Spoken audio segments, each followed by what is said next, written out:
नमस्कार विद्यार्थी मित्रांनो, आजचा आपला तिसरा दिवस ब्रिज कोर्सचा.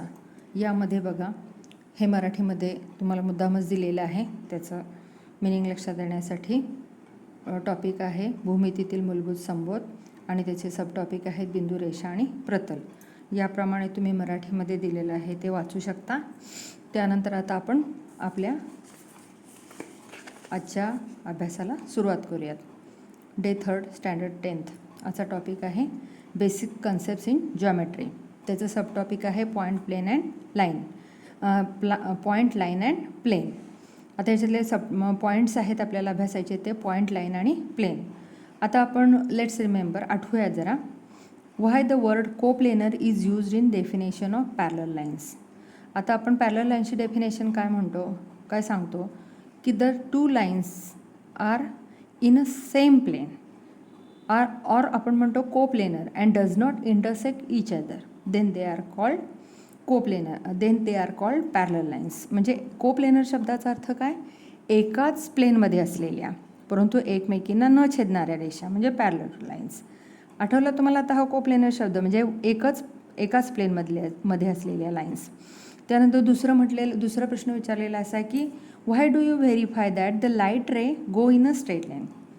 How do you verify that the light ray go in a straight line. म्हणजे आपण लाईट रे एका स्ट्रेट लाईनमध्ये जातो हे कसं काय व्हेरीफाय कराल. तर आपल्याला गेल्या वर्षी सायन्समध्ये एक्सपेरिमेंट केलेलं आठवत असेल मागच्या इयत्तेमध्ये.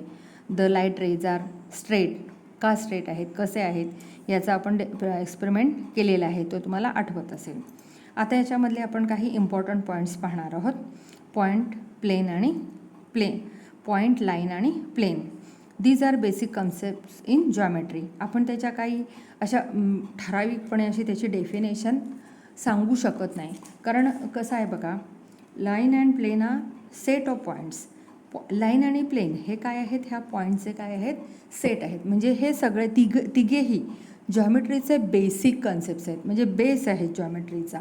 तर आता आपण सगळ्यात पहिली डेफिनेशन पाहणार आहोत पॉईंटची. पहा, पॉईंट आपण सिम्पल याच्यामध्ये काय म्हणतो, we can show a point by pen or pencil on a paper. एका पेपरमध्ये आपण त्याचा टिप ठेवला, एक असा डॉट काढला तर त्याला आपण पॉईंट म्हणतो. म्हणजे point is denoted by dot. डॉटने आपण दाखवतो. आणि हा पॉईंट आहे याला लेंथ नसते, विड्थ नसते किंवा त्याला काय नसते, हाईट नसते. दे डिनोट बाय लेटर ABC और XYZ. ABC किंवा XYZ कोणत्याही अक्षराने आपण ते दाखवू शकतो. आता हा पॉईंट्स जे आहेत तर ते पॉईंट आपण एका लाईनवरती जर काढले, बरोबर आहे, एका लाईनवरती आपण जर पॉईंट डिनोट केले A, B, L, M, तर ह्या पॉईंट्सचा आपण काय म्हणणार, कोलिनियर पॉईंट्स, बरोबर आहे. आणि जर ते वेगवेगळे पॉईंट्स असतील, आता इथे C पॉईंट असेल, इथं D पॉईंट असेल, तर सगळे पॉईंट्स आपण एकदम लिहिले तर आपण त्यांना कोलिनियर पॉईंट्स असं म्हणणार नाही. तर त्यासाठी आधी आपण आपल्याला पॉईंट्सची डेफिनेशन लक्षात आली. त्यानंतर आपण दुसरी डेफिनेशन पाहणार आहोत लाईनची. दुसरा टॉपिक पाहणार लाईन. तर an endless straight path that extends infinitely in opposite direction. दोन वेगळ्या डिरेक्शनमध्ये, ऑपोजिट डिरेक्शन म्हणजे एकमेकांच्या विरुद्ध दिशेला जे पॉईंट्सचा सेट आहे, त्या दोन दिशामधल्या पॉईंट्सचा जो सेट आहे तर त्याला आपण काय म्हणतो, जो बिंदूंचा पाथ आहे म्हणजे आपण त्याला बिंदुपथ असं म्हणतो, तर त्याला आपण काय म्हणतो, लाईन असं म्हणतो. तर बघा इथे लाईन आपण ही एलने दर्शवली तर लाईन एल होईल. आता ही लाईन आपण वाचताना लाईन PQ म्हणू शकतो, लाईन PR म्हणू शकतो, लाईन RQ म्हणू शकतो, लाईन QR सुद्धा म्हणू शकतो. आता ह्या लाईनवरती आता PRQ हे तीनही पॉईंट्स कसे आहेत, लाईन वर आहेत. मग आपण काय म्हणणार, if a line contains all given points then the points are called collinear points. त्या पॉईंट्सला आपण काय म्हणतो, कोलिनियर पॉईंट्स म्हणतो. आणि जर ते एका रेषेवर नसतील, तर इथे आता समजा मी S पॉईंट काढला तर ते काय असणार आहेत, तर ते त्या लाईनवर नाही आहेत, तर आपण त्यांना काय म्हणणार, नॉन कोलिनियर म्हणजे नैकरेषीय. कोलिनियर म्हणजे एकरेषीय आणि नॉन कोलिनियर म्हणजे नैकरेषीय. त्यानंतर आपण पुढचा पॉईंट पाहणार आहोत प्लेन. तर प्लेन काय आहे? Plane a plane surface which is endless at all directions. म्हणजे सपाट पृष्ठभाग जो काय आहे सगळ्या डायरेक्शन्समध्ये कसा आहे? एंडलेस आहे. म्हणजे तर मी इथे एक हे काढून दाखवलेलं रेक्टँगल, पण तो पुढेही वाढवू शकतो, या दिशेलाही वाढवू शकतो, या दिशेलाही, या दिशेला, या दिशेला. म्हणजे त्याच्या ज्या साईड्स ज्या आहेत तर त्या कशा आहेत? आपण एंडलेसली वाढवू शकतो. बरोबर आहे. आपण म्हणतो की आकाश, पृथ्वी हे प्रतल आहे, म्हणजे विश्व, असं आपण त्याचे एक व्याख्या पण मराठीमध्ये करतो की पोकळ पृष्ठभाग जो एंडलेस आहे त्याला आपण प्रतल असं म्हणतो. बरोबर.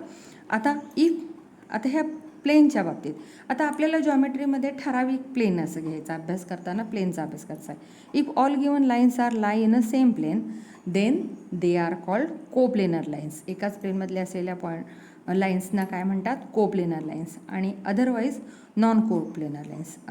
नाहीतर त्या आपण लाईन्सना काय म्हणतो? Non coplanar lines.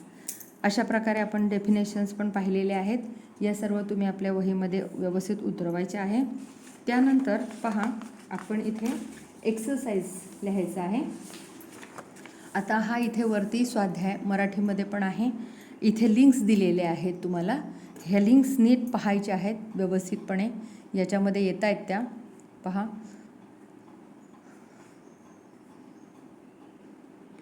या लिंक्स आहेत. आणि आता आपण एक्सरसाइज पाहूयात आपला. आता एक्सरसाइजमध्ये पहिला क्वेश्चन आहे, solve the following questions with figures. Figure काढायचे आहे आणि मग तुम्ही क्वेश्चनचा आन्सर लिहायचा आहे. बघा, how many lines can be drawn from a point. एका पॉईंटमधून आपण किती लाईन्स काढू शकतो? How many lines can be drawn from 2 points. 2 पॉईंट्समध्ये किती लाईन्स काढू शकतो? How many planes contain a line and a point outside the line.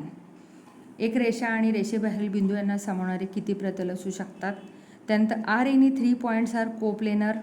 3 बिंदू एकप्रतलीय असू शकतात का? If 2 lines intersect each other then are they coplanar.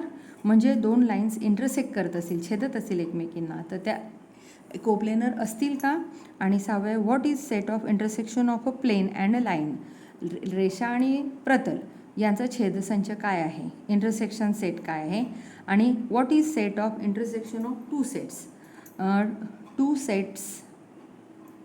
Sets झाले इथे पाहिजे 2 प्लेन्स.